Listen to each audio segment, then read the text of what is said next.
आखिरकार आसनसोल नगर निगम ने रानीगंज शहर की लाइफलाइन एनएसबी रोड के दोनों किनारों पर बने फुटपाथ को तोड़ने का काम शुरू किया।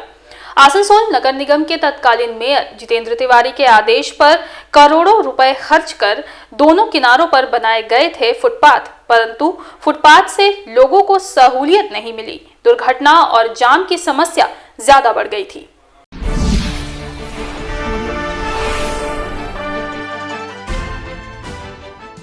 रानीगंज शहर की लाइफलाइन कहे जाने वाले एनएसबी रोड अर्थात नेशनल हाईवे 60 के दोनों तरफ बनाए गए फुटपाथ अब तोड़े जा रहे हैं। दरअसल आसनसोल नगर निगम के तरफ से पंजाबी मोड़ से लेकर शिशु बागान तक एनएसबी रोड के दोनों छोर पर बनाए गए फुटपाथ को तोड़ने का काम चल रहा है। वैसे तो ये फुटपाथ आम राहगीरों की सुविधा के लिए बनाए गए थे, लेकिन फुटपाथ से राहगीरों को सुविधा कम और असुविधा ज्यादा हो रही थी।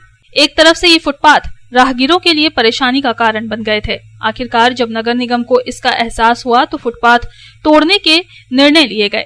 रविवार को अंजना सिनेमा हॉल के पास जाकर देखा गया कि एनएसबी रोड के किनारे फुटपाथ को जेसीबी मशीन के जरिए तोड़ा जा रहा था। साथ ही मजदूर भी फुटपाथ को तोड़ने में लगे थे। कुल मिलाकर देखा जाए तो नगर निगम ने खुद ही फुटपाथ बनवाए थे और अब खुद ही फुटपाथ को तोड़ रहे हैं। आसनसोल नगर निगम के इस कदम को लेकर कई सवाल भी उठ रहे हैं। सबसे बड़ा सवाल ये है कि क्या आसनसोल नगर निगम द्वारा एनएसबी रोड के दोनों किनारों पर फुटपाथ का निर्माण किए जाने की परिकल्पना ही गलत थी। सूत्रों से प्राप्त जानकारी के अनुसार फुटपाथ की वजह से आम लोगों को हो रही परेशानी को देखते हुए आसनसोल नगर निगम ने जल्द ही फुटपाथ तोड़ने का आश्वासन दिया था, परंतु आम लोगों को नगर निगम के आश्वासन पर भरोसा नहीं हुआ था और वर्ष 2023 के दिसंबर महीने में ही लोगों ने खुद फुटपाथ तोड़ने का काम शुरू कर दिया था। सियारसोल राजबाड़ी मोड़ के पास लगभग 40 फीट लंबे फुटपाथ को धीरे धीरे तोड़ दिया गया था।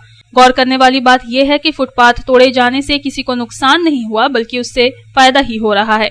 इसके पीछे लोगों का तर्क ये है कि जिस ढांचे में फुटपाथ बना है वो किसी भी तरीके से सही नहीं है।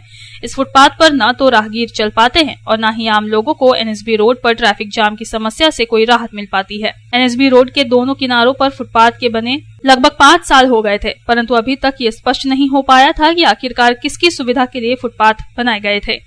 दरअसल इन फुटपाथों पर ही अतिक्रमण शुरू हो गया था। अक्सर देखा जाता था कि फुटपाथ के ऊपर ही गोलगप्पे के ठेले से लेकर तमाम तरह की छोटी दुकानें लगाई जाती थी। इतना ही नहीं, एनएसबी रोड पर आए दिन दुर्घटनाएं भी हो रही हैं। सबसे ज्यादा आश्चर्य की बात यह है कि सियारसोल राजबाड़ी के पास जब लगभग 40 फीट लंबे फुटपाथ को तोड़ दिया गया था, तब नगर निगम की तरफ से कोई आपत्ति नहीं जताई गई थी, जिससे साफ है कि नगर निगम भी कहीं न कहीं चाहता था कि लोग खुद ही फुटपाथ को तोड़ डालें।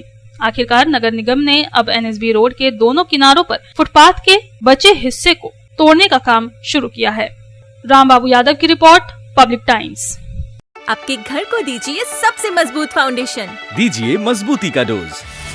JBG हेक्सा TMT, मजबूती का डोज पक्का है।